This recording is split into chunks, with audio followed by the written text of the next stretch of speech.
રણની કાંધીએ વસેલ ગામોમાં ઉનાળો શરૂ થતાની સાથે જ પાણીના પોકાર શરૂ થઈ જાય છે। આ રણ વિસ્તાર છે, અહીંની સમસ્યાઓ ઋતુએ બદલાય છે। ત્યારે સમી તાલુકાના રાફુ ગામ ખાતે પીવાના પાણીની વિકટ સમસ્યા સામે આવી છે, જેને લઈને હાલ નવી કુંવર ગામે પાણીના ટેન્કર લઈને જનમંગલ સેવા ચેરિટેબલ ટ્રસ્ટ પહોંચ્યું છે।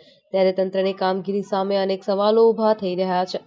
એચબી મહેતા મુંબઈના ટ્રસ્ટી ચારુબેન આવા સેવાકીય કાર્યો માટે સતત અગ્રેસર રહે છે। ત્યારે હાલ રણને કાંઠે વસેલા ગામડાઓમાં પાણીની ભયંકર તંગી સર્જાઈ રહી છે। ત્યારે નવી કુંવર ગામ ખાતે જનમંગલ સેવા ચેરિટેબલ ટ્રસ્ટ પહોંચી લોકોને પીવાનું પાણી પૂરું પાડી રહ્યું છે। હાલ આ સંસ્થા દ્વારા પીવાના પાણીના ટેન્કર પહોંચાડવાની વ્યવસ્થા કરવામાં આવી છે। છેલ્લા કેટલાય દિવસોથી પાણી વગર ગ્રામજનો પરેશાન થઈ રહ્યા છે। ત્યારે તંત્રની લાપરવાહી જોવા મળી રહી છે અને સામે સંસ્થાની ઉમદા સેવાકીય પ્રવૃત્તિ જોવા મળી રહી છે।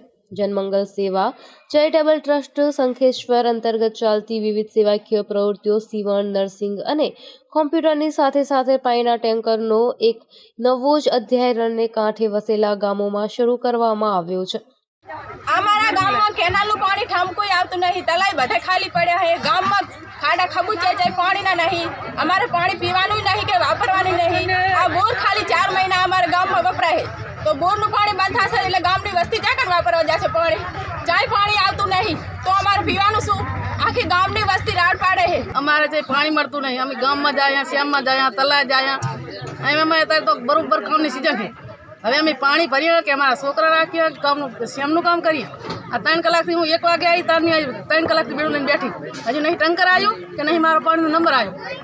અને ભાજપ સરકાર એમ કે અમે વિકાસ કર્યો, વિકાસ તો ભલે કર્યો બાપ, લે તમે હજુ ઘણો કરો, પણ અમારી રાડ ફરિયાદ સાંભળો અને અમે પાણી નળ નહીં જોતો, પણ અમને ખાલી ગામ પંચાયતનો બોર આલો અને અમે આ બધા ચા જશે।